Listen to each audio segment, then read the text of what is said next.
हाल ही में विश्व बैंक द्वारा जारी की गई world development report 2024 middle income trap पर प्रकाश डालती है, जहां आय बढ़ने के बावजूद विकास दर धीमी हो जाती है। यह रिपोर्ट 3I रणनीति का प्रस्ताव देती है। इन्वेस्टमेंट यानी निवेश, ग्लोबल टेक्नोलॉजी इन्फ्यूजन यानी वैश्विक प्रौद्योगिकी संचार और डोमेस्टिक इनोवेशन यानी घरेलू नवाचार। आइए सबसे पहले जानते हैं ये मिडिल इनकम ट्रैप क्या है। मिडिल इनकम ट्रैप तब होता है जब कोई देश एक निश्चित औसत आय प्राप्त कर लेता है और उसी स्तर पर अटक जाता है और उससे उच्च आय वर्ग में नहीं पहुंच पाता।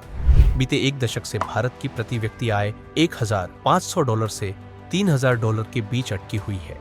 अक्सर कम वेतन, सस्ते श्रम और बुनियादी प्रौद्योगिकी विकास के कारण कम आय वाले देश की आय तो बढ़ती है, लेकिन इनमें से कुछ ही देश उच्च आय की स्थिति प्राप्त करते हैं, जो अमेरिका की प्रति व्यक्ति आय का लगभग 11% तक पहुंचते हैं। पिछले 34 वर्षों में केवल 34 मध्यम आय वाली अर्थव्यवस्थाएं ऐसा करने में सफल हुई है। अब प्रश्न यह उठना भी लाजमी है कि आखिर भारत कैसे मिडिल इनकम ट्रैप में फंस गया। दरअसल भारत की प्रति व्यक्ति आय 1950 से 51 में ₹265 से शुरू हुई थी।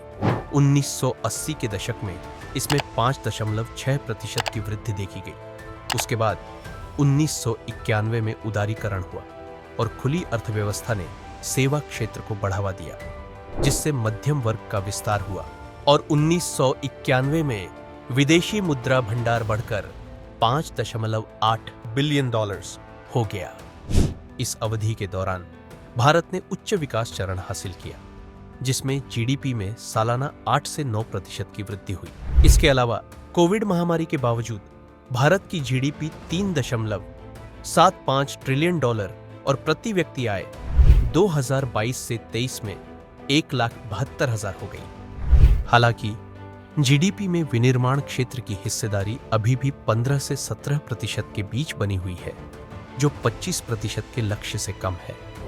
साथ ही भारतीय अर्थव्यवस्था का 90% कार्यबल अनौपचारिक क्षेत्र में है, जिसके परिणाम स्वरूप उत्पादकता कम है और ऋण और प्रौद्योगिकी तक सीमित पहुंच है।